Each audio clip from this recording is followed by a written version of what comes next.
segundo día de Smart Week llevado a cabo por la Fundación Frederick Naumann y la organización Saving Earth.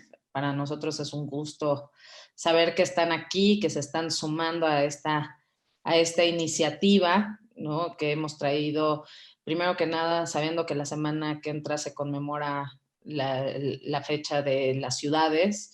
Creímos que era sumamente importante, a través de la red que ya ha ido construyendo la Frederick Naumann de ciudades inteligentes, aprovechar y poner en la mesa qué retos ha traído o qué soluciones ha traído la pandemia ante la vista y la víspera de nuevas soluciones para las ciudades. Las ciudades hoy son el lugar donde habita la mayor cantidad de la población a nivel mundial. Los estimados son que rápidamente y se potencializa este crecimiento y por lo tanto hay que buscar nuevas formas. El día de hoy es un gusto porque vamos a platicar justamente de la movilidad. Cómo nos movemos de punto A punto B, qué es lo que se necesita. En los años 60, 70 se hablaba mucho de que necesitábamos trasladarnos en coches, que para movernos de punto A punto B teníamos que hacerlo a través de coches, y hoy pues nos damos cuenta que hay que hacer mejores y mayores inversiones en el transporte público, tenemos que construir infraestructura segura para ciclistas y tenemos que encontrar de qué manera nos vamos a trasladar a nuestros destinos y ver si los viajes son meramente necesarios, de placer, y poder tomar a partir de ahí distintas decisiones. Entonces, pues vamos a tener un panel muy, muy nutrido, agradeciendo a todos los que han estado participando. También el día de ayer tuvimos el gusto de estar hablando de Ciudad de Emprendimiento y hablamos sobre todo el tema, cómo vas haciendo startups, cómo vamos haciendo distintos temas que pueden ser soluciones inteligentes a una nueva forma de trabajar. Entonces fue muy, muy enriquecedora esa plática. Quienes no pudieron conectarse el día de ayer lo pueden hacer a través de nuestras redes, ya sea de la Fundación Frederick Naumann o de Saving Earth TV, tanto en Facebook como en Twitter, como en Instagram. Los invitamos a que sigan sumando, a que sigan compartiendo estos materiales. Va a haber espacio para que puedan hacer preguntas a los ponentes. La verdad es que tenemos ponentes de lujo, lo cual es una verdadera delicia. Es una de las cosas que nos está permitiendo,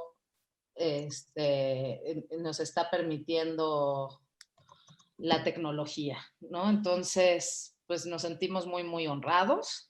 Cuéntenos ahí a través del chat desde dónde nos están visitando. Ya vi por ahí que hay varios ticos, ¿no? Para el taller les comento un poquito cómo va a ser la dinámica. Vamos a arrancar con ponencias y después de las ponencias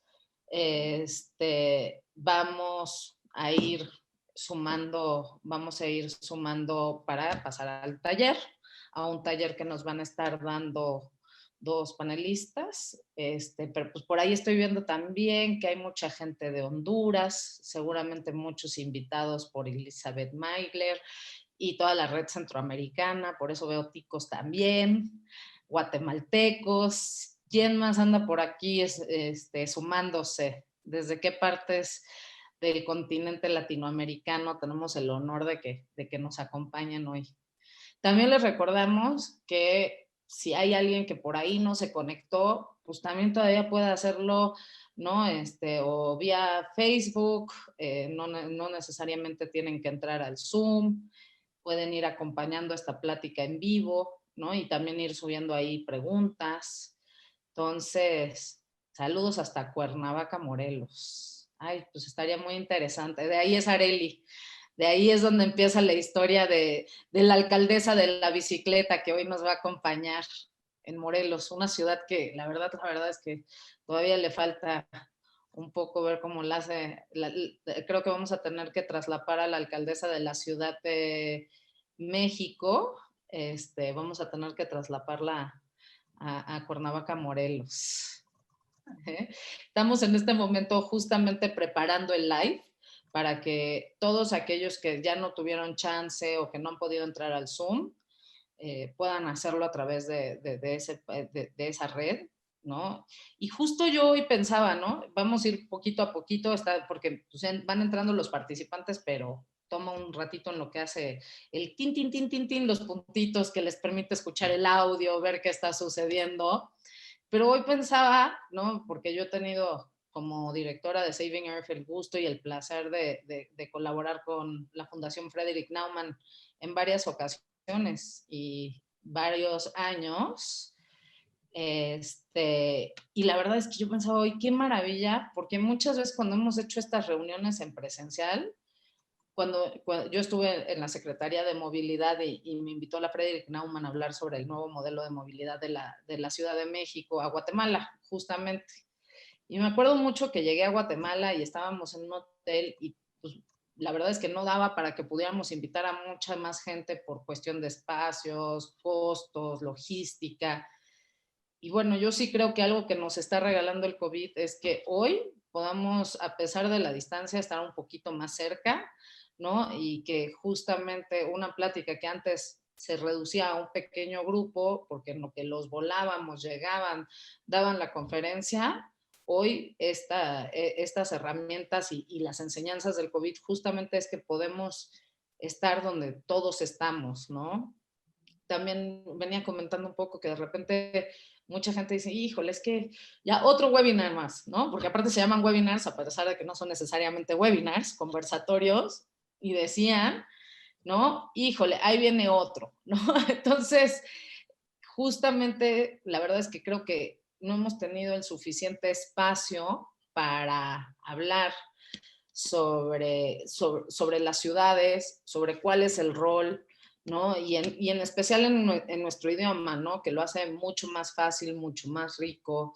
También con esa cosa que nos caracteriza tanto a los latinoamericanos, ¿no? Los latinoamericanos, dentro del todo, pues hay un poco de desorden, ¿no? Somos caóticos, ¿no? Y eso hasta en nuestras propias infraestructuras a veces es visto, ¿no? Que el caos va reinando, ¿no? Y los problemas que van dándose, ¿no? Entonces, pues también es increíble poder compartir la experiencia desde ciudades más afines, porque si esto lo estamos planteando en ciudades como Estados Unidos, que aparte fueron muchas de ellas diseñadas para el coche, ¿no? Y entonces del punto A al punto B, o que no se ha invertido lo suficiente en infraestructura, pues la verdad es que no podríamos tener puntos en común. Hoy, por ejemplo, pues creo que más bien los norteamericanos deberían de estar aprendiendo mucho de nosotros, ¿no? Quizás Nueva York es una ciudad avanzada en todos los sentidos, ¿no? Es avanzada en una ciudad de startup, es una ciudad avanzada en energías eficientes, en resiliencia, en movilidad, pero del resto de las ciudades norteamericanas todavía vemos un gran déficit, ¿no? Vemos ciudades como Los Ángeles, donde el coche sigue siendo el principal actor, el cual hace que la gente pierda hasta 3 horas de su vida en puro traslado para llegar de punto A a punto B, y después otras 3, o sea, 6 horas de la vida de las personas se está perdiendo, ¿no? Y justamente eso es lo que las Smart Cities empieza a buscar, cómo reducimos los impactos para que haya mejor calidad de vida, mejores espacios públicos. Creo que eso también ha sido la gran enseñanza, ayer lo mencionaban en el panel de startups, justo decían, ¿no?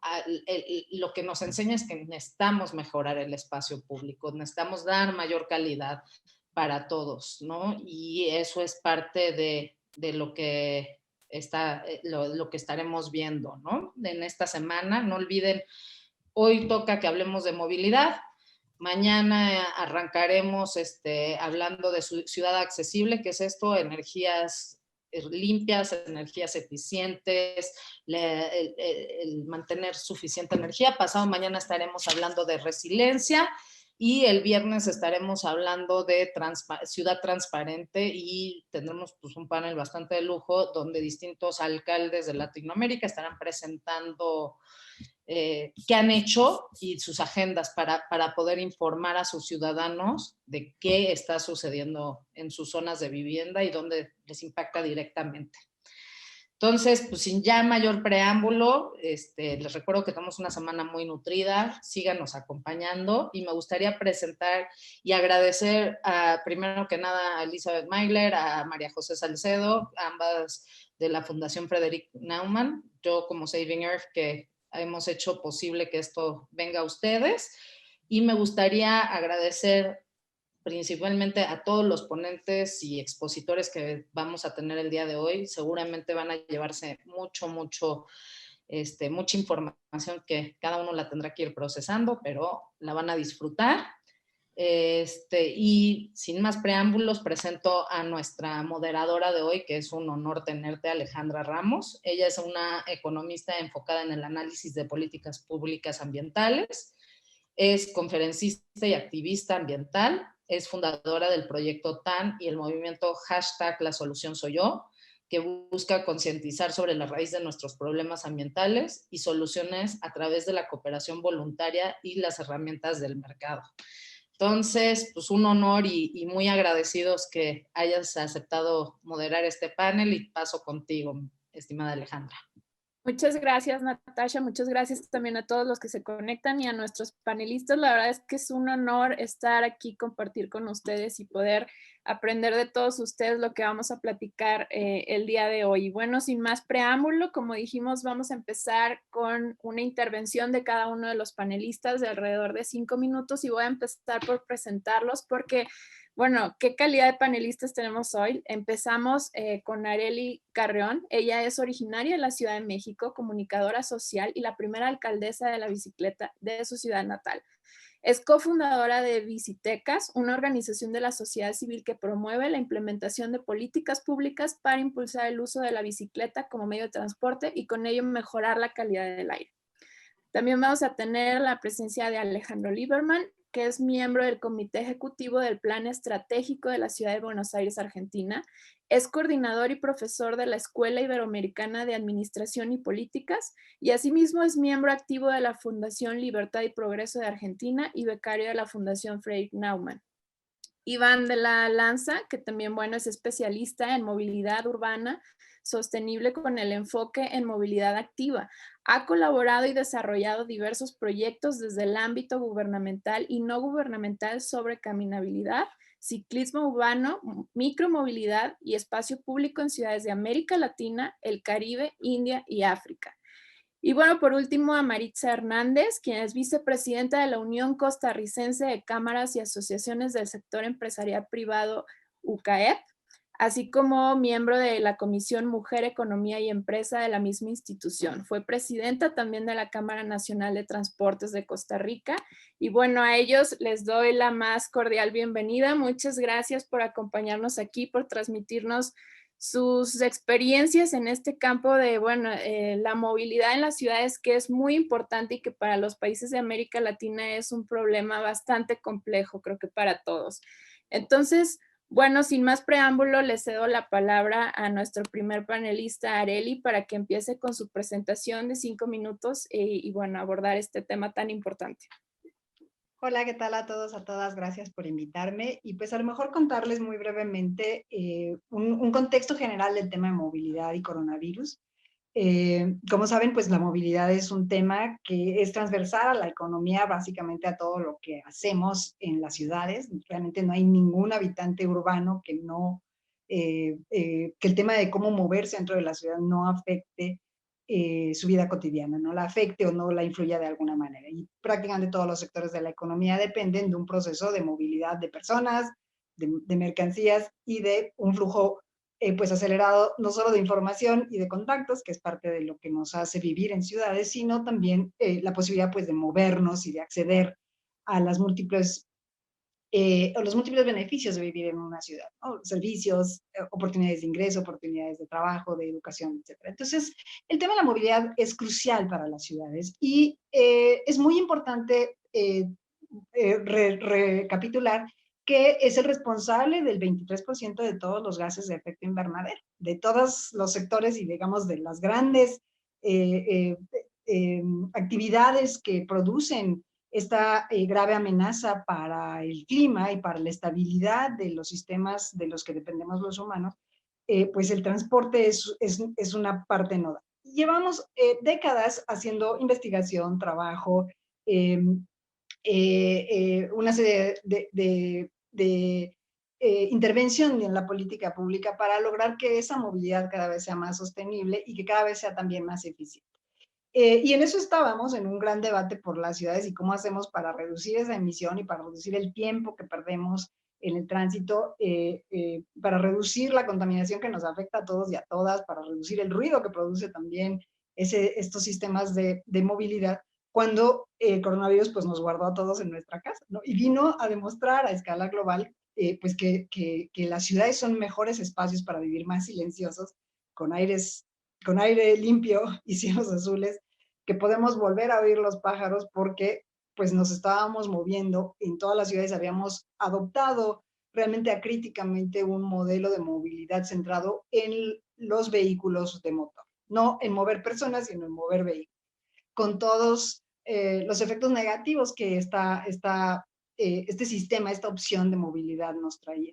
Y en México, como de hecho es real, alrededor del mundo con diferentes, digamos, datos y en diferentes proporciones, pero en México, la mayor parte de los viajes que se hacen en nuestro país no se hacen sin coche, ¿no? En Ciudad de México, que es el ícono, digamos, de las ciudades motorizadas, 7 de cada 10 viajes se hacen sin coche. ¿Eso qué quiere decir? Pues que nos podemos mover sin coche. ¿Y por qué tenemos estas ciudades perfectamente extendidas, con más de 10,000 kilómetros lineales de vías, en donde se invierte entre el 80 y el 90% del espacio público para los coches y entre el 80 y el 90% del dinero público para esa forma de movilidad, que nos afecta a todos, que nos hace perder el tiempo, que crea hechos de tránsito, que crea ruido, que crea congestión y que realmente no nos sirve a la gran mayoría, que de hecho es bastante ineficiente porque cada uno de estos vehículos, los 5 millones de vehículos que transitan en Ciudad de México, llevan en promedio a una sola persona.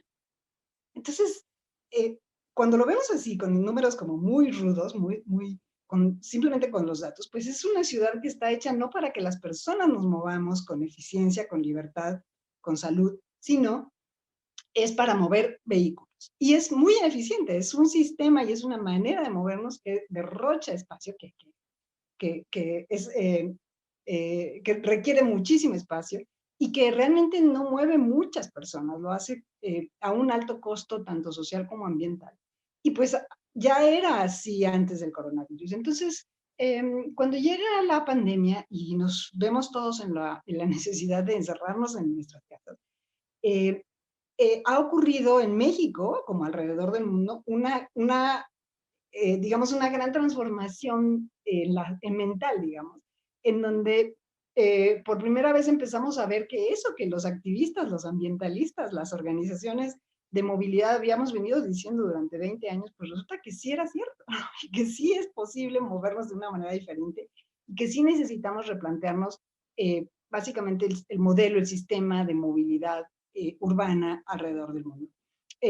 Como nunca en México hemos visto una voluntad política y una disposición para abrirse a estas oportunidades, a realmente invertir mucho más dinero, más espacio al transporte público, que es el que lleva más personas, pero también para invertir en banquetas más amplias para que permitan, por supuesto, la sana distancia y el acceder y el estar en el espacio público sin grandes aglomeraciones y con distancia entre las personas, y también la creación como nunca de infraestructura ciclista emergente.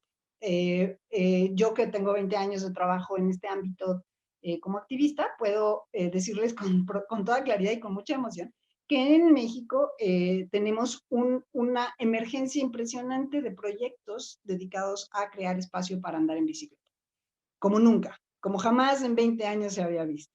En este momento, de las 32 estados que conforman la República Mexicana, prácticamente todos tienen al menos un proyecto de infraestructura para la bicicleta de grandes dimensiones.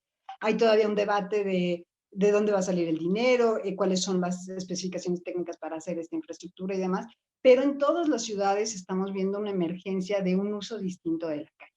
Y ahí viene a... que, por supuesto, necesitamos esta infraestructura y estamos un poco siguiendo los pasos y las buenas prácticas internacionales en relación a esto. Lo que sí es muy claro es que necesitamos nombrar al villano de esta película. Y el villano de esta película es el automóvil, es el que utiliza más espacio de una manera más ineficiente. Y al momento en el que se retiran estos vehículos de circulación porque sus dueños están encerrados en casa, pues la posibilidad de utilizar el espacio, o sea, eso que toda la vida hemos oído, de que no tenemos espacio para ciclovías, pues resulta que lo que sí tenemos espacio, lo que no tenemos espacio es para el coche que utiliza tanto de ese espacio, ¿no? Entonces aquí creo que estamos ante un panorama muy especial, único, una oportunidad increíble para transformar, para mantener, digamos, este proceso de cambio que veníamos impulsando por diversas razones desde hace muchos años y que hoy pues se abre esta oportunidad para repensarlo todo y para hacerlo todo o corregirlo y mejorarlo en el marco de la pandemia. En México, un grupo de más de 130 organizaciones hemos creado lo que se llama el Plan Movilidad 4S, que es una movilidad, es un plan de recuperación económica y de construcción de una nueva normalidad que contempla que tenemos que volver a crear una movilidad que sea saludable, segura, sustentable y solidaria.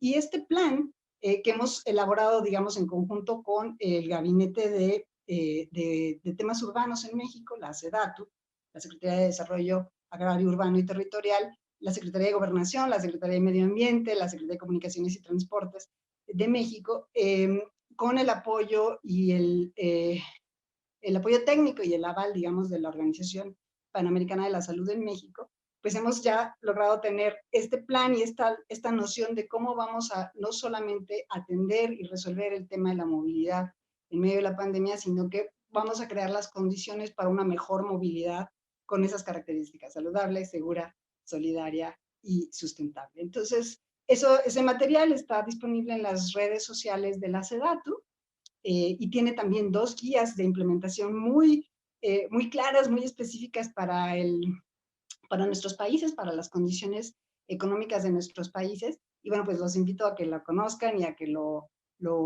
valoren y a lo mejor lo utilicen de inspiración, porque es muy importante, creo yo, no solo seguir los buenos pasos de las buenas prácticas internacionales en países europeos, sino también crear estas alternativas para las realidades y las economías de nuestros países latinoamericanos. Entonces, creo que hemos hecho un gran trabajo y está ahí a disposición de manera libre a todas las personas para que lo puedan utilizar, ya como inspiración o como ideas, como en fin, una serie, quien todavía no tenga estos materiales o estas definiciones técnicas, pues allí hay también con mucha claridad información que puede ser de utilidad para municipios en toda América Latina. Y bueno, pues con eso, eso quisiera a lo mejor dejar aquí para escuchar las aportaciones del resto de los participantes y tendré mucho gusto de responder sus preguntas cuando sea el momento. Gracias.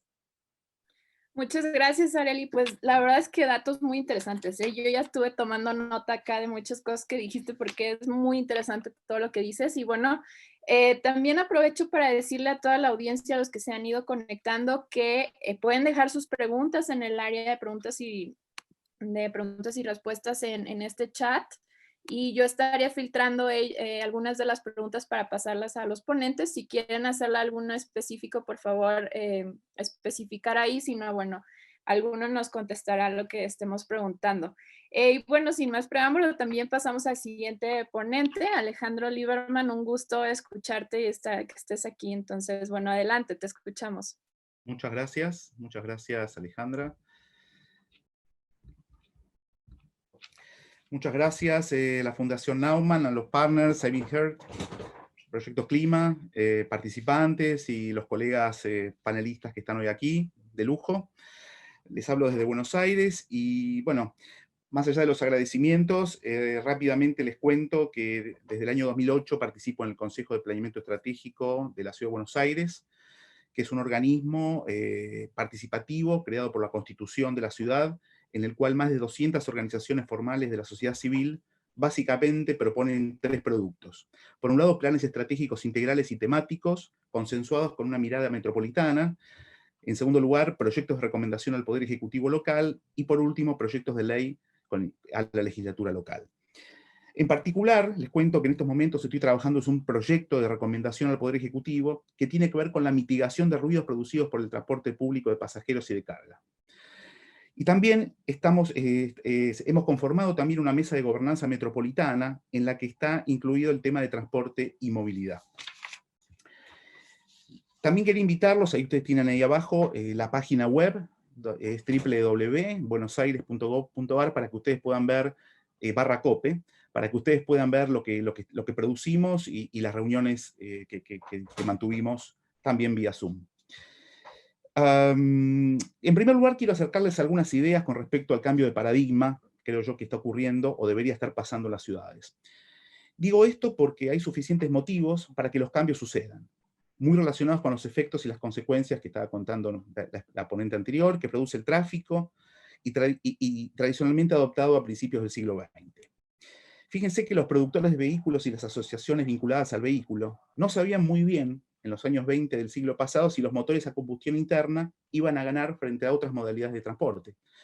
A 100 años de andar a caballo, para pasar al vehículo motorizado, el paradigma del transporte del siglo XX confronta con los problemas que se derivan de él, que tienen que ver con la congestión, lo que ya también comentamos, la contaminación ambiental, tanto acústica como atmosférica, que nuestros gobiernos locales están atacando de manera dispar. Esta situación, ¿qué nos sucede cuando vemos todo esto, o qué nos pasa a nosotros? Y realmente nos quita confort y afecta a nuestra salud y la convivencia cotidiana donde vivimos. Por estas razones están corriendo tiempos de cambios profundos y sin precedentes para el transporte, con la aceleración de las políticas y acciones a tomar dada la coyuntura producida por esta pandemia.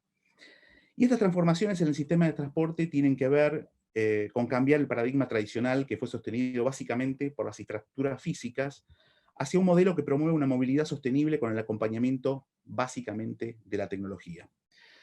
Entonces, la variable de esta nueva forma de encarar la movilidad de las personas y los bienes debería promover que la accesibilidad, los sistemas de transporte, los problemas ambientales y la gestión del estacionamiento respondan a las necesidades económicas, sociales y ambientales de las ciudades cada vez más compactas y densas. En definitiva, y para no extenderme, la movilidad inteligente va hacia la búsqueda, creo yo, de 3 elementos. Por un lado, la priorización del uso de medios de transporte limpios y no motorizados, con la transformación de las infraestructuras, o sea, de los flujos físicos. En segundo lugar, la creación de infraestructuras tecnológicas, la cual ofrezcan información relevante en tiempo real a través de los smartphones, en los cuales las personas puedan acceder para ahorrar tiempo y mejorar la eficiencia de la movilidad de las personas y la logística también de los bienes, o sea, los flujos no físicos.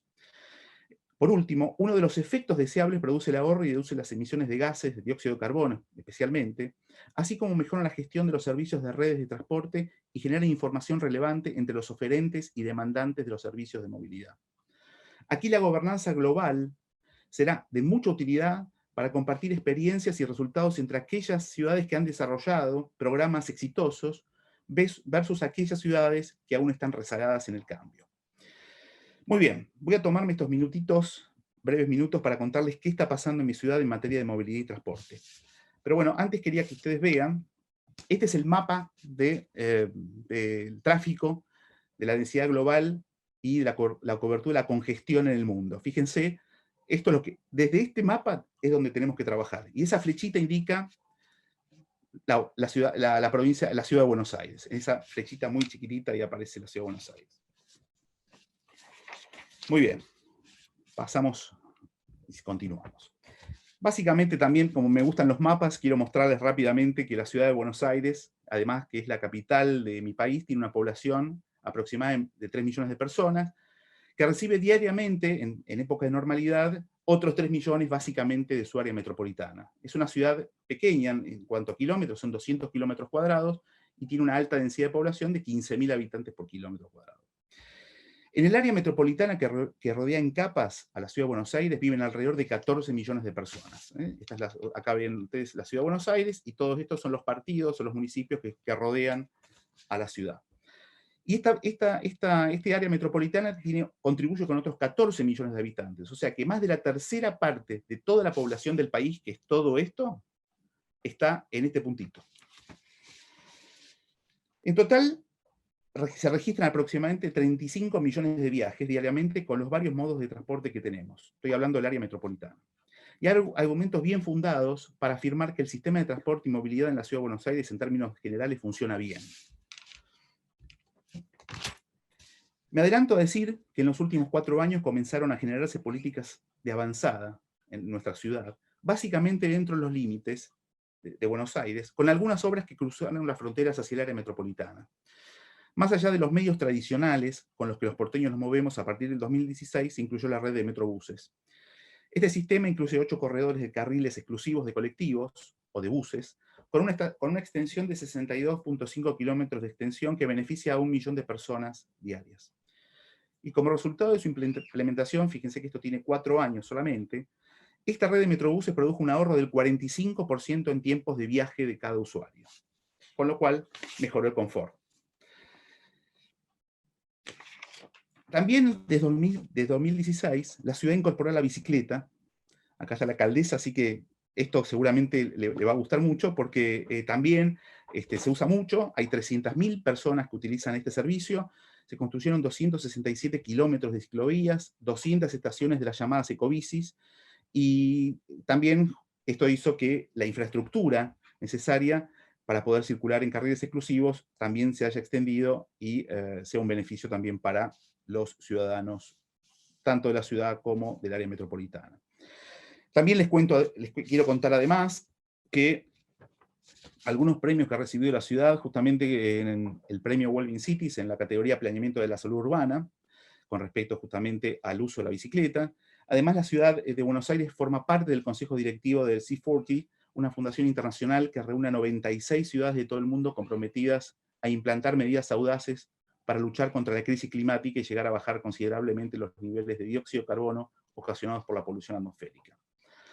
También les quiero mostrar todo esto muy rápidamente, pero para que ustedes vean un poco lo que es un esquema de la Ciudad de Buenos Aires, entre los avances, los retos y lo que aún falta, y que tiene que ver con la política de metrobuses, de bicis, algunas extensiones de los ramales del subterráneo, la planeación de nuevos espacios verdes y la plantación de árboles, la ampliación de sendas peatonales en lugares de alto tránsito para lograr una ciudad caminable, la mejora urbana de las centralidades que benefician las economías barriales, los pasos bajo nivel de los trenes de pasajeros, la creación de aplicaciones para los smartphones y el entorno de gobierno abierto, son todas medidas que contribuyen a saltar la valla de las tradiciones y poder tener una mayor oferta cuando decidimos movernos.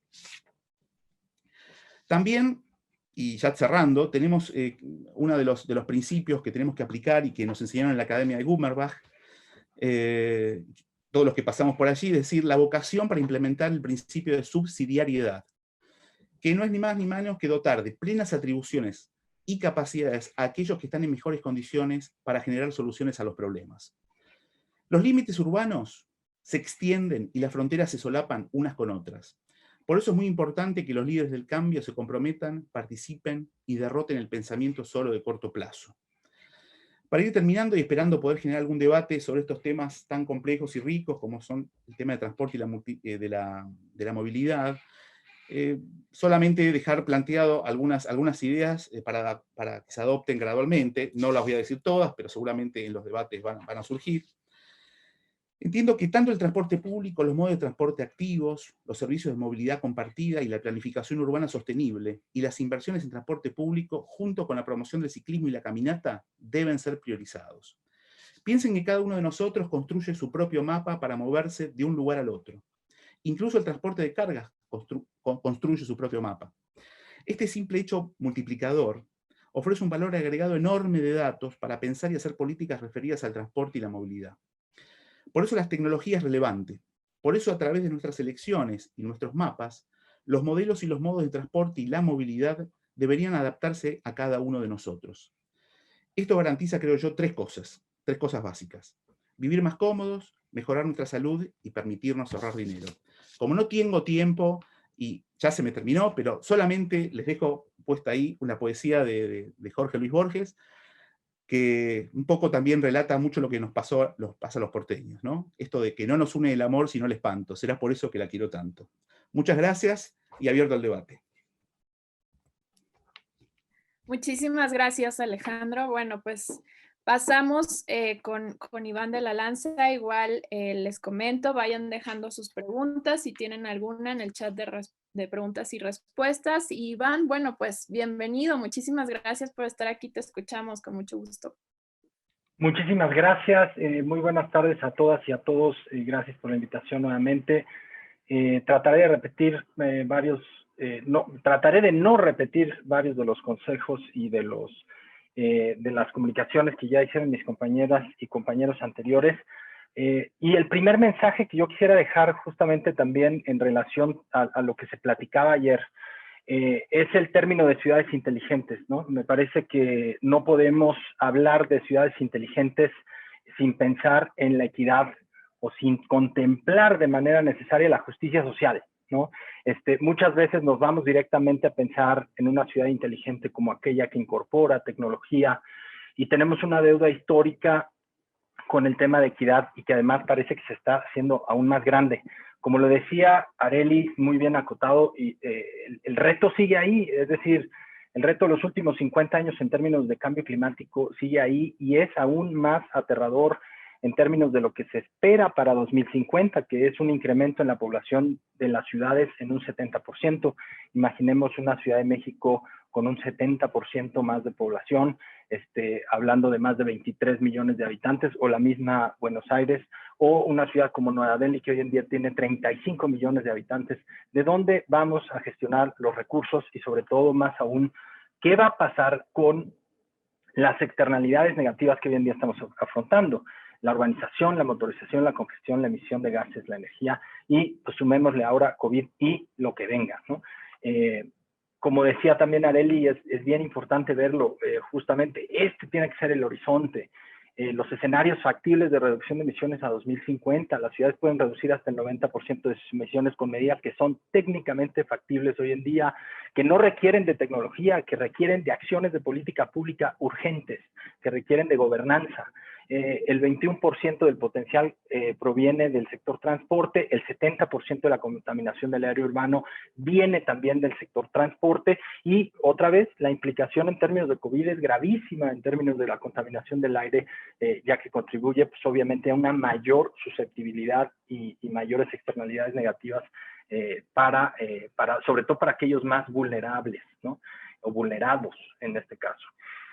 Y los escenarios de la movilidad urbana futuro, ¿no? Si sabemos entonces que la población se incrementa en un 70% hacia 2050, y que los viajes diarios en zonas urbanas también se incrementarán en un 50%, pues tenemos dos grandes tendencias, que es seguir haciendo las cosas como las veníamos haciendo, y entonces esperar un cambio negativo de modos activos, caminar, andar en bicicleta y cualquier otro modo no motorizado, a modos motorizados privados, como ya se ha venido dando en las ciudades del sureste asiático o en las mismas ciudades latinoamericanas.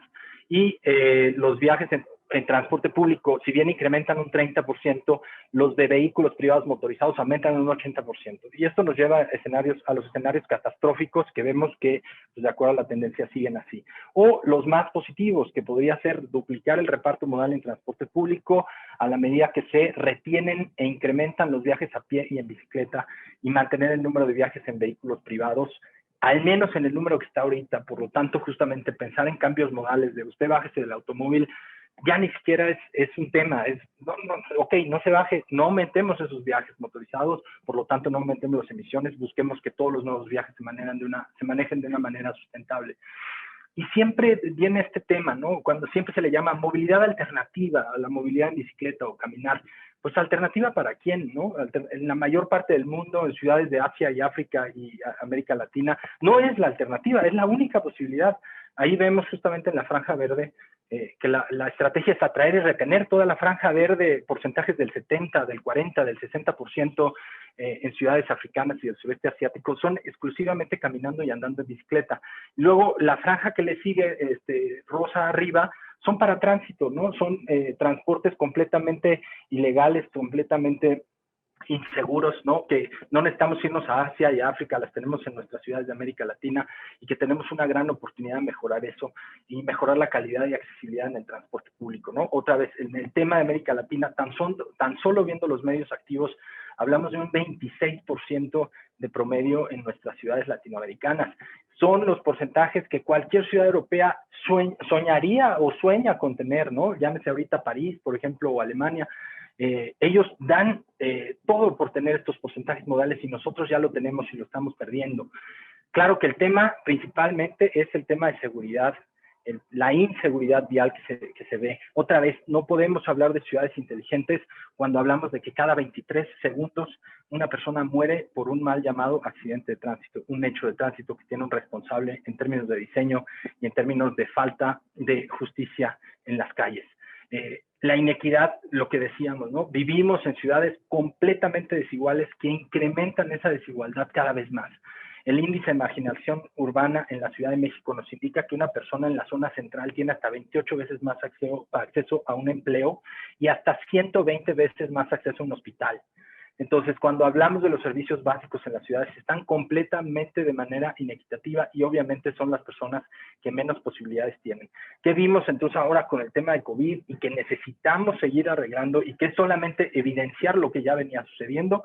Obviamente un desplome de los viajes a grados del 80, 60, 80, 100% de la demanda, que se derivan principalmente a caminar en bici, en automóvil, por temas de percepción y de seguridad. Pero que las ciudades no tienen, no tienen la configuración urbana actual, es decir, porque el 80% de los espacios son calles, para pensar en una mejor gestión de la demanda, para pensar en una mejor redistribución de los espacios, ¿no? Entonces, ¿qué se requiere? Pues una redistribución con justicia espacial.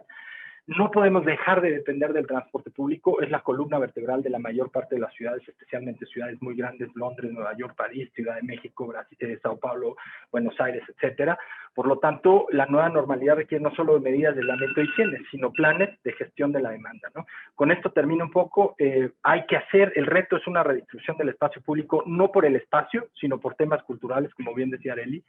Y esta normalidad, esta movilidad sustentable, como decíamos, además, requiere la participación de todas y todos, del gobierno, de la sociedad civil, de las organizaciones públicas y privadas, del compromiso y asumir la responsabilidad de lo que genera una organización en la movilidad en una ciudad. No solo son políticas públicas, ¿no? Hemos visto ahorita que más de al menos 150 ciudades a nivel mundial han actuado muy rápidamente, han expandido su red de infraestructura. Hemos visto ejemplos muy buenos, incluidos ejemplos en América Latina, desde Bogotá hasta Ciudad de México, con resultados fenomenales, ¿no? Aquí la ciclovía Insurgentes justamente tuvo un crecimiento del 250% de la afluencia, está sobre los 2 corredores principales de BRT. Entonces, se ha actuado muy rápido y se ha actuado de manera muy eficiente. Hay un documento, y con mucho gusto les comparto toda esta presentación para quien quiera consultarla, pero es un documento muy interesante que habla del caso económico de la recuperación actual de COVID, en donde menciona 7 áreas prioritarias, y una de ellas es no solo la movilidad limpia, sino por aparte el transporte activo, caminar, andar en bicicleta, patineta, patines, todas las formas que son transportes limpios. Y habla de un alto potencial, no solamente para tener una ciudad más sustentable, sino para tener beneficios económicos muy palpables en términos de salud pública, medio ambiente, ahorros de tiempos de traslado, etcétera, ¿no? Con esto cierro y es la movilidad activa, particularmente caminar y andar en bicicleta, no es un sueño, no es algo inalcanzable, es fundamental como elemento de la movilidad sustentable, pero sobre todo del acceso seguro al sistema de transporte y principalmente con un medio de acceso a la ciudad, al empleo, a la educación, a la salud, que genera además beneficios en términos de salud pública, medio ambiente y desarrollo urbano y participación ciudadana. Entonces, muchísimas gracias y ansioso de escuchar sus comentarios en la discusión. Muchas gracias, Iván. La verdad también muy interesante, estoy disfrutando mucho sus participaciones. Y bueno, vamos a pasar con la última panelista, que es Maritza Hernández. Y bueno, con ella terminamos el primer espacio para presentarlos y seguimos con las preguntas que nos han estado llegando. Entonces, Maritza, bienvenida, muchas gracias. Muchas gracias. Vamos a ver. No se presentó.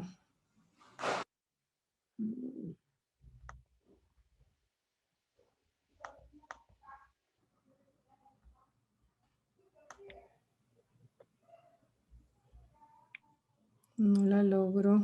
Ya la estábamos viendo, Maritza. ¿Ya la están viendo? No, ahora se quitó. ¿Ahora? Ahora sí. Ahora sí. Sí, ahí. Ok, perfecto, perfecto.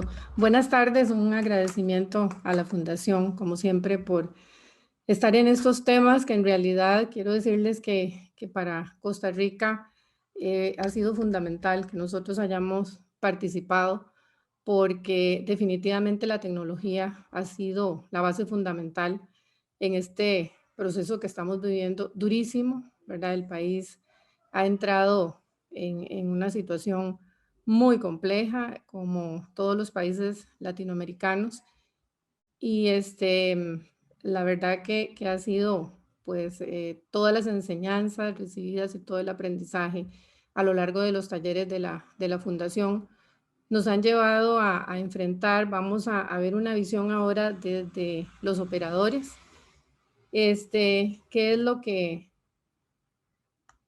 ¿qué es lo que, un poquito quiénes somos, verdad? Yo soy vicepresidenta de la Unión Costarricense de Cámaras, que es la cúpula empresarial, que fue fundada en 1973 con 49 cámaras afiliadas de los diversos sectores de la economía.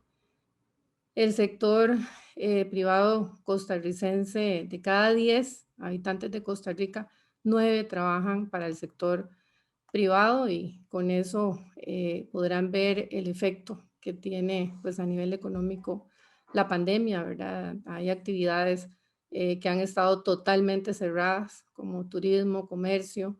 Entramos en pandemia en lo que el gobierno de la República ha llamado el martillo y el baile, y empezamos con el martillo, o sea, empezamos con cierres productivos, que el único que no cerró fue el transporte público modalidad autobús, quien se mantuvo abierto. El tren sí fue cerrado, pero en realidad el tren en Costa Rica no es significativo.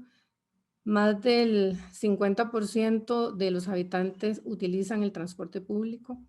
UCAEP es el representante oficial del sector privado a nivel nacional y a nivel internacional, y bueno, es un país pequeño, ¿verdad? Ustedes, la mayoría sabe, somos 5 millones de habitantes, con una interacción social por la democracia, en donde participa el sindicalismo, el movimiento solidario y la sociedad civil, pues tienen una actividad muy propia de la democracia. ¿Qué pasó con la pandemia, con el transporte público? Todos los principios, y ya ustedes lo han mencionado los panelistas anteriores, tratando de mantener el transporte público con menos contaminación, el transporte público con una prioridad a nivel de ciudad. Bueno, todo eso, los proyectos que Costa Rica tenía se detuvieron, ¿verdad? Lamentablemente, lo que pasó con la pandemia es que tuvimos que sostener lo poco que quedó abierto de la actividad económica y la poca movilidad que quedó. Bueno, ¿qué estamos tratando? ¿Qué se acentuó? La información a los viajeros en tiempo real. Aparecieron ya nuevas formas de comunicación con los ciudadanos, de tal forma que esperaran el menos tiempo posible y que tuvieran la información de dónde venía o dónde estaban los principales medios de transporte en ese momento funcionando, porque se hizo pues crítico, ¿verdad? El no tener la costumbre de los tiempos de viaje a lo que la población pues estaba acostumbrada. Nos abocamos a ver de qué forma ellos podían tener esa información sobre los medios de transporte. También se evidenció la necesidad del pago integrado, que Costa Rica no lo ha logrado, como esa integración de todos los modos de transporte. Esa es una meta que se tiene post-COVID, y es que el ciudadano pueda poder tener en su teléfono toda la información de si requiere utilizar una bicicleta, si requiere utilizar transporte de porteo, que se llama aquí el transporte privado, el autobús o el tren. Para eso vamos y para eso estamos trabajando. Seguimos con los conceptos de la movilidad sostenible. Ustedes saben que para Costa Rica todo el tema ambiental ha estado siempre en la agenda. Seguimos también con el sistema multimodal, tratando de lograr esa integración que, les repito, el COVID nos detuvo en todos los planes que las ciudades estaban llevando a cabo, pero eso continúa. O sea, siempre estamos pensando en reducción de emisiones, siempre estamos pensando en la mejora ambiental y en la integración. En la pandemia, ¿qué hizo? ¿Qué hizo CAEP? Primero, se le dijo al gobierno de la República, necesitamos protocolos de emergencia que nos permitan mantenernos abiertos para poder transportar a la actividad económica poca, pero que continuaba abierta, los centros de salud, para que la economía y los costarricenses pues, no se vieran tan afectados. Ya se los mencionaba, el 56% de los costarricenses utilizan el transporte público masivo y eso es una cifra que ha venido desmejorando, ¿verdad? Antes era el 80% y en menos de 3 años pasamos a un 56%, por lo que ustedes han mencionado, ¿verdad? Tenemos un uso del vehículo privado de una forma exagerada y eso nos dio niveles de congestionamiento que ya en Costa Rica nos les llamamos presas, en otros lugares les llaman trancones, de hora y media, 2 horas en 3 kilómetros, o sea, una cuestión que era ya antes del COVID inmanejable. ¿Cómo está conformado un poco el tema de propiedad? Costa Rica, solo el tren está en manos del gobierno, ¿verdad? Es público.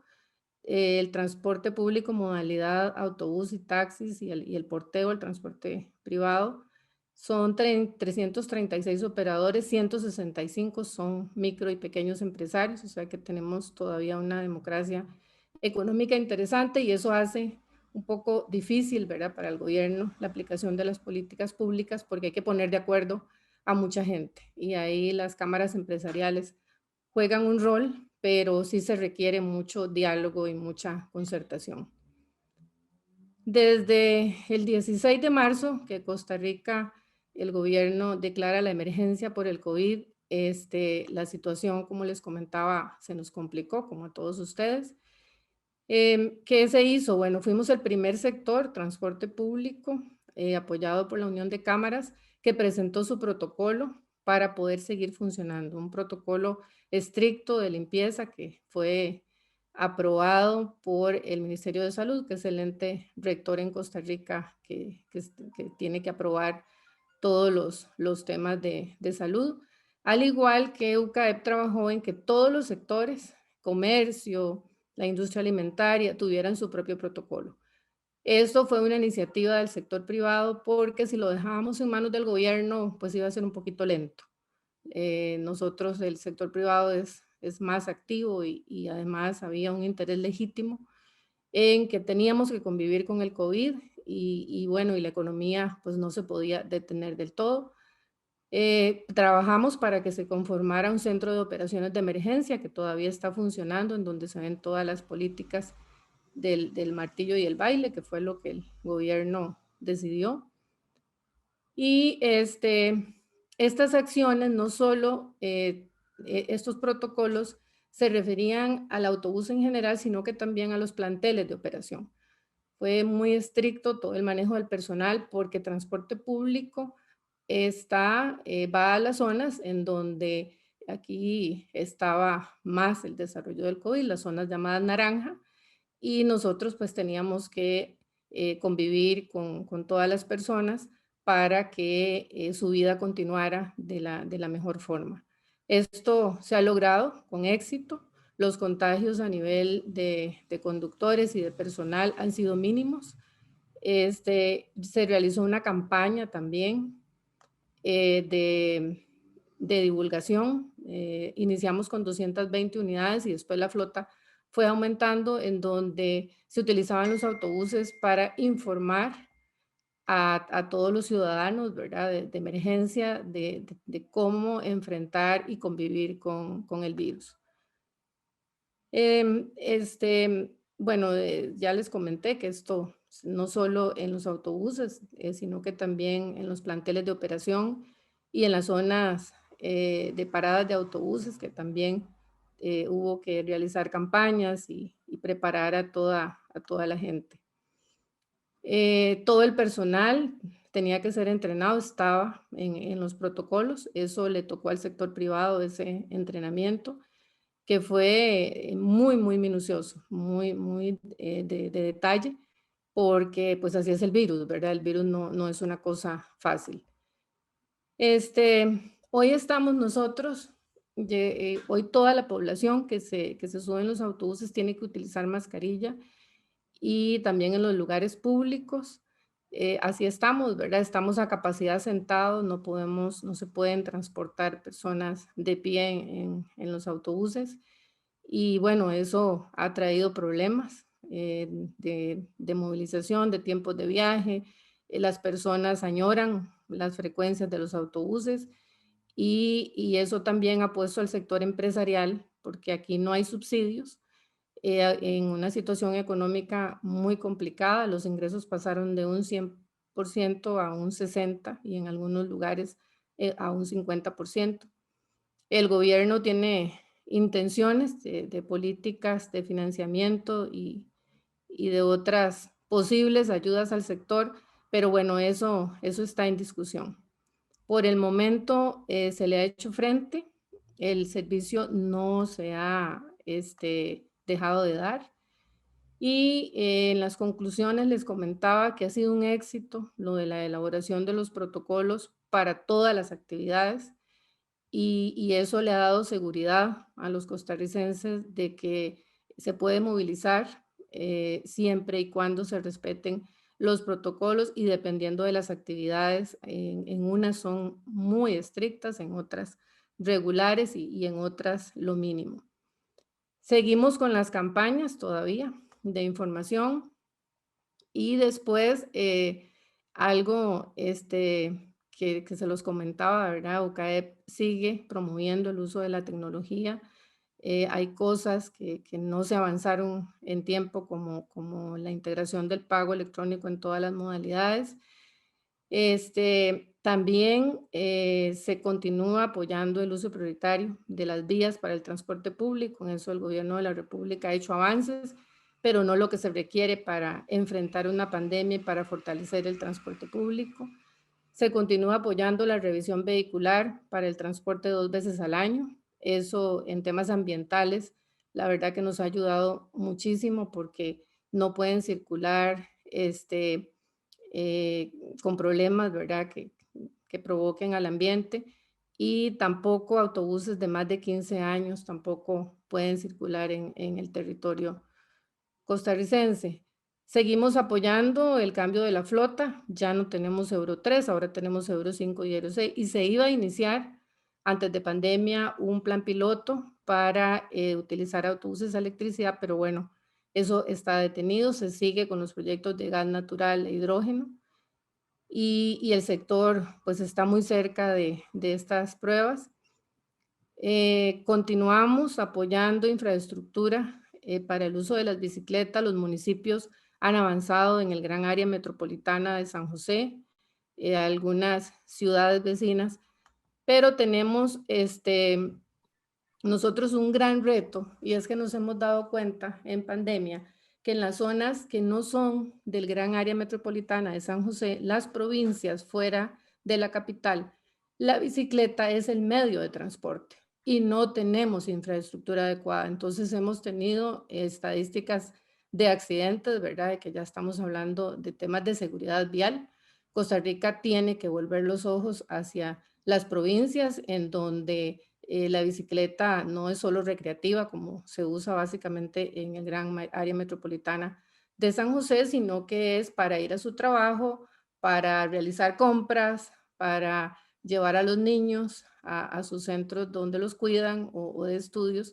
Y entonces tenemos que hacer una labor con los municipios de fuera del gran área metropolitana. Enseñanza para la Unión de Cámaras, todos somos parte de un todo.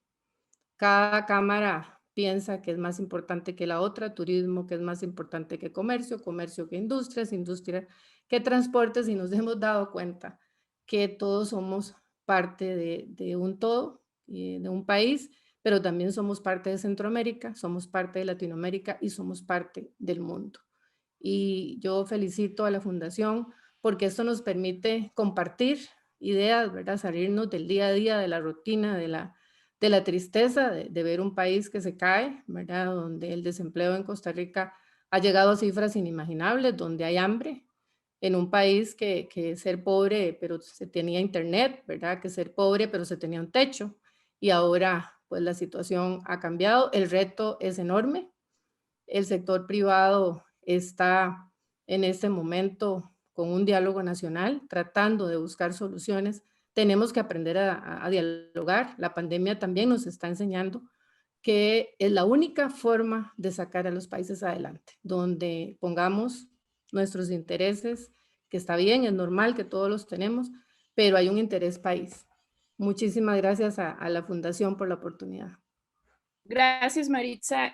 Bueno, para seguir avanzando en el sentido de tratar de contestar todas las preguntas que tenemos en el área de preguntas y respuestas del Zoom en este chat.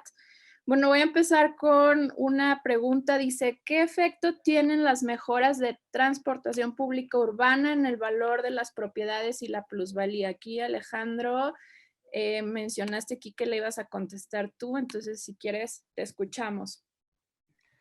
Y bueno, algunas de las experiencias que están ocurriendo a partir justamente de los efectos de la pandemia tienen que ver con la revitalización de las centralidades. O sea, hay una reformulación de muchos centros urbanos, no solamente, digamos, en la Ciudad de Buenos Aires misma, sobre todo en los barrios de la ciudad, con nuevos emprendimientos, obviamente de a poco, y con las crisis que tenemos, obviamente estos pasos también están ralentizados, pero sí lo que noto, y creo que en un futuro próximo esto va a surgir, es justamente por dos motivos. Uno, porque la movilidad va a ser mucho más pensada, mucho más racionalizada de parte de los usuarios del transporte y de la movilidad. Entonces la refuncionalización y la revitalización de los centros urbanos y de los mismos barrios que componen las ciudades van a crecer en cuanto a que la gente va a acceder a los mercados de cercanía. Entonces eso también creo que va a potenciar el real estate o el valor o la plusvalía que pueda generar tanto los comercios, tanto los edificios, donde van a ser quizá menos ruidosos, una ciudad con menos ruido, o barrios con menos ruidos, donde la competencia incluso entre barrios va a ser mucho más importante. Así que creo que esto va a ser una de las cosas que van a generarse en poco tiempo. Gracias.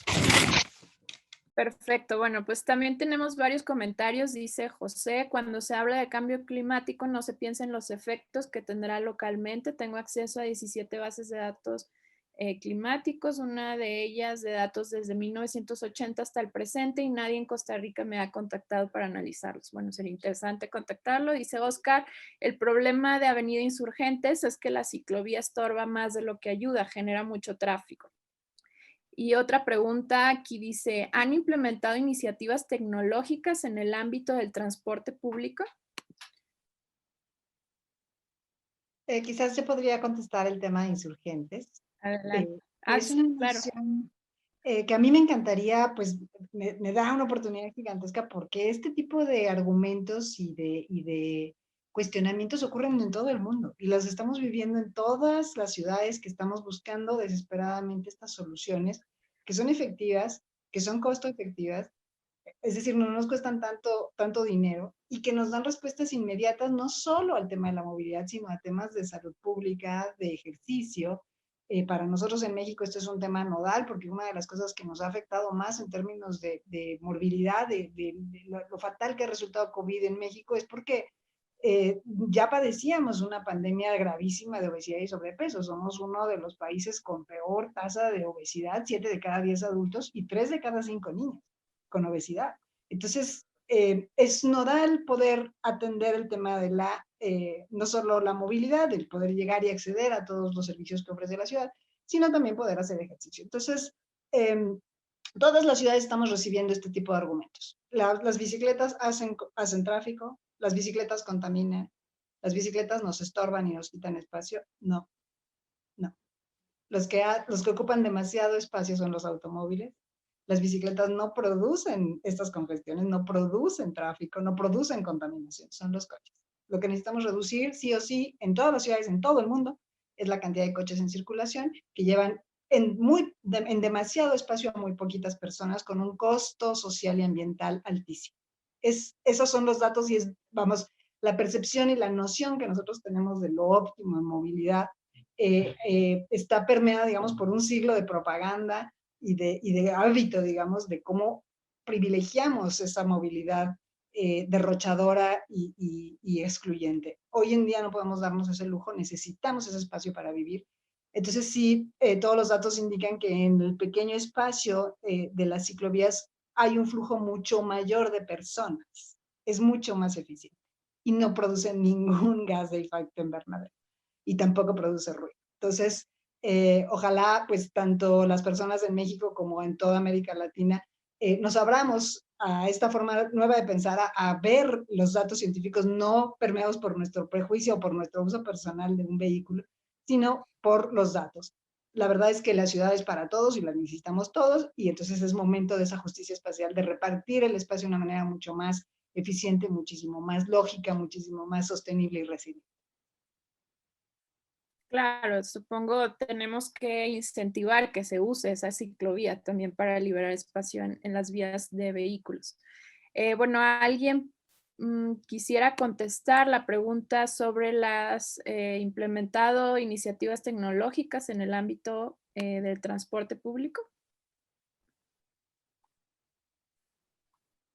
Sí, Solamente, perdón, Iván. Adelante, Iván.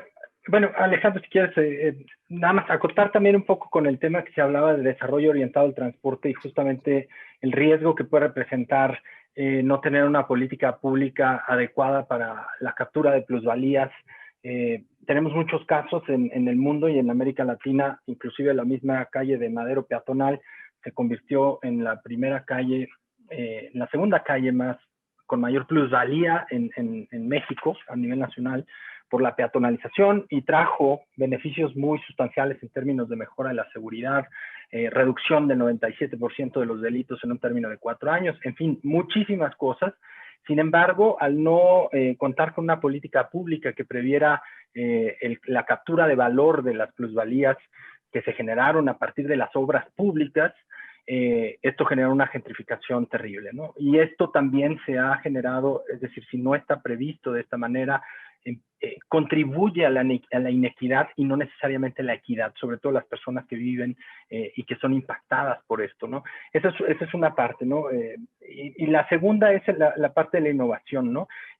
Yo solamente, digamos, recientemente tuvimos un proyecto justo de innovación en transporte en la Ciudad de México, y clarificar un poco, ¿no? Y desagregar, la innovación no necesariamente tiene que ser tecnología.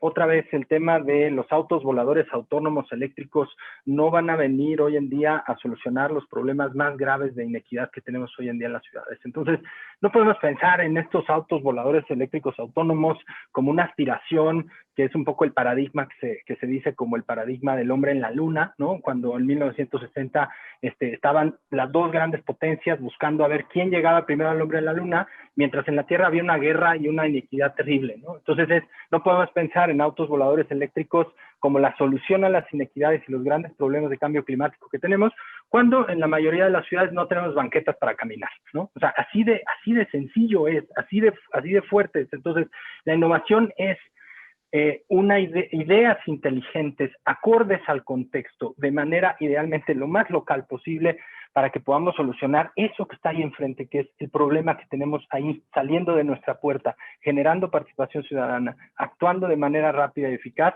para los problemas más inmediatos. Entonces, hay mucha innovación en nuestros países latinoamericanos, lo vemos todo el día en el transporte, en los medios que se ponen. No necesariamente es implementado o tiene que ser implementado desde gobiernos o desde una cierta parte del sector privado, etcétera. A lo mejor comentar una experiencia que tenemos en Ciudad de México en un proceso muy largo para buscar cambiar los mototaxis, que son una tecnología apropiada, de muy pequeña escala, de un un modelo de negocios muy reducido, sobre todo para las periferias urbanas, para las zonas más pobres que no tienen servicios de transporte público. En Ciudad de México llevamos trabajando 4 años para lograr que esas comunidades, estos servicios, se puedan transformar a ciclotaxis asistidos eléctricamente.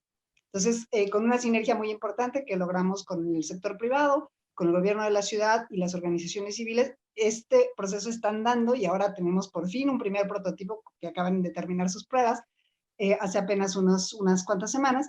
Y tenemos ahora entonces este prototipo que es perfectamente accesible para personas incluso con discapacidad, con silla de ruedas, perfectamente seguro, y 0 emisiones, y es perfectamente barato, adaptado a las necesidades, sobre todo en las periferias urbanas, en donde sirve principalmente a la movilidad de cuidado, a la movilidad de las mujeres, que son las que están más excluidas de este tipo de servicios.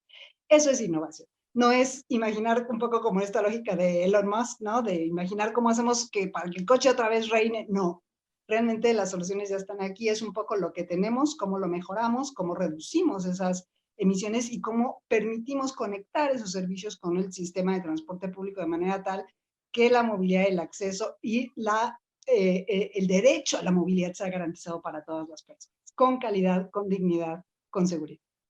Entonces, ahí un ejemplo, pero seguramente hay muchos más, ¿no? Claro. Pues bueno, la siguiente pregunta dice, ¿qué criterio de duración de tiempo o duración de viaje por destino aplican para rediseñar las mejoras de transporte público? Y bueno, aquí ya nada más tenemos aquí unos 5 minutitos para seguir contestando para poder empezar con el taller que tenemos a continuación.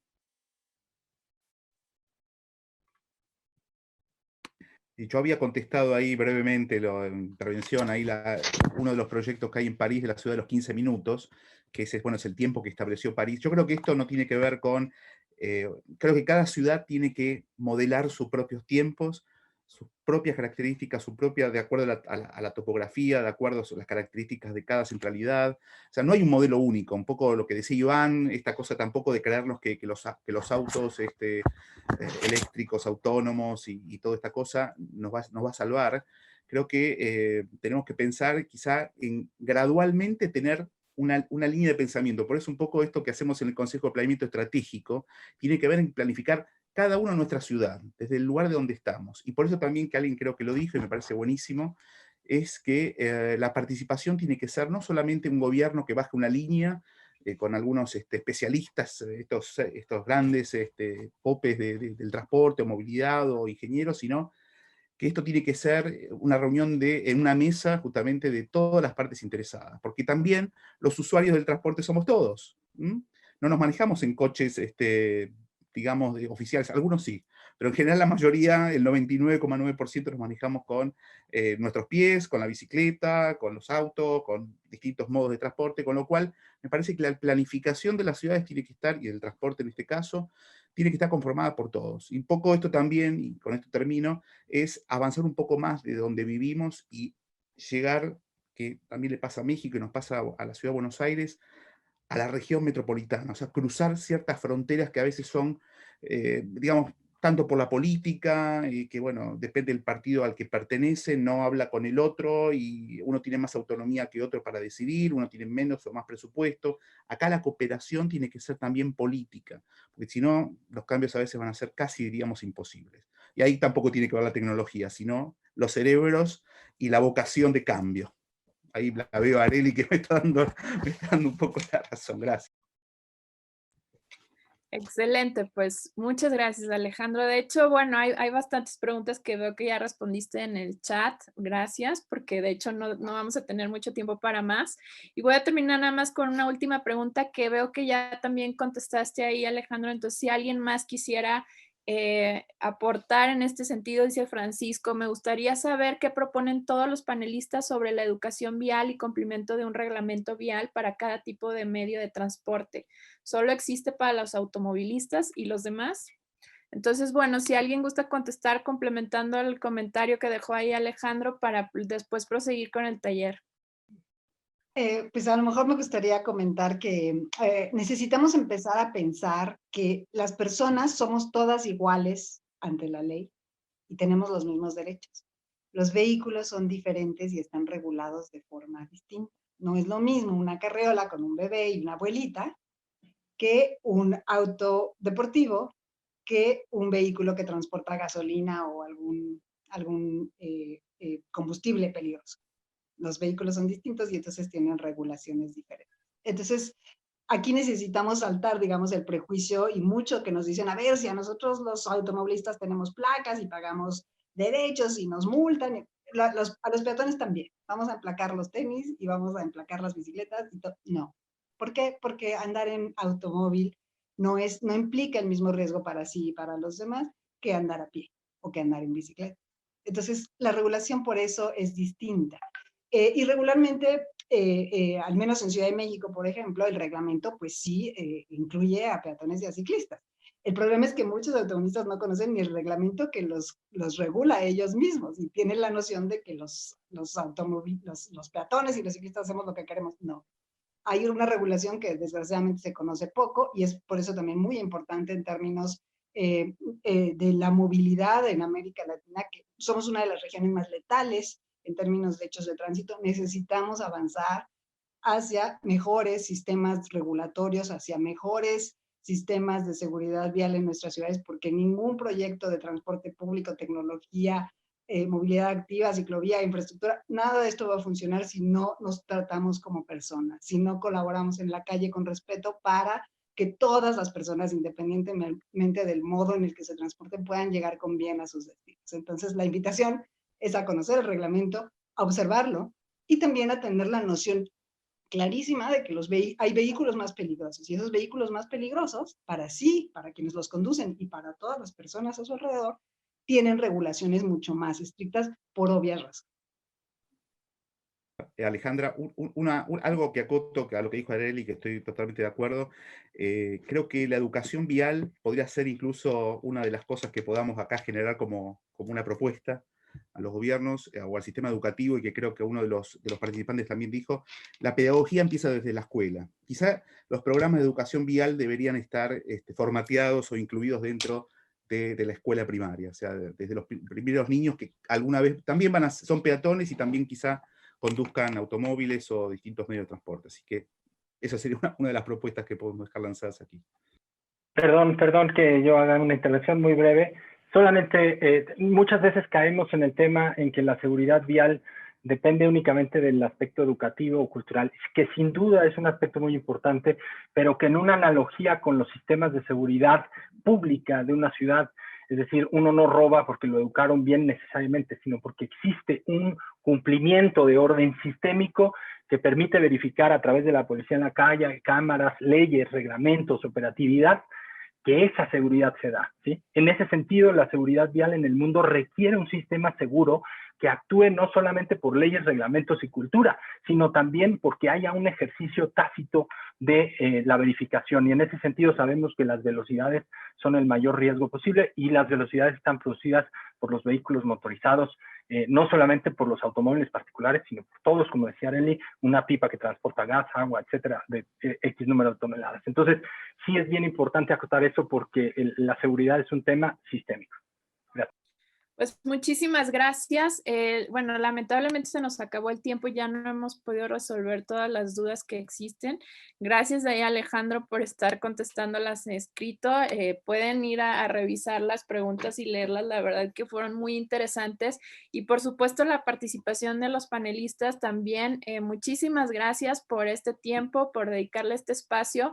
Creo que hablo por todos que lo disfrutamos y aprendimos mucho, y pues también a la Fundación Frederick Naumann y bueno, por esta invitación y por organizar, y también a Saving Earth.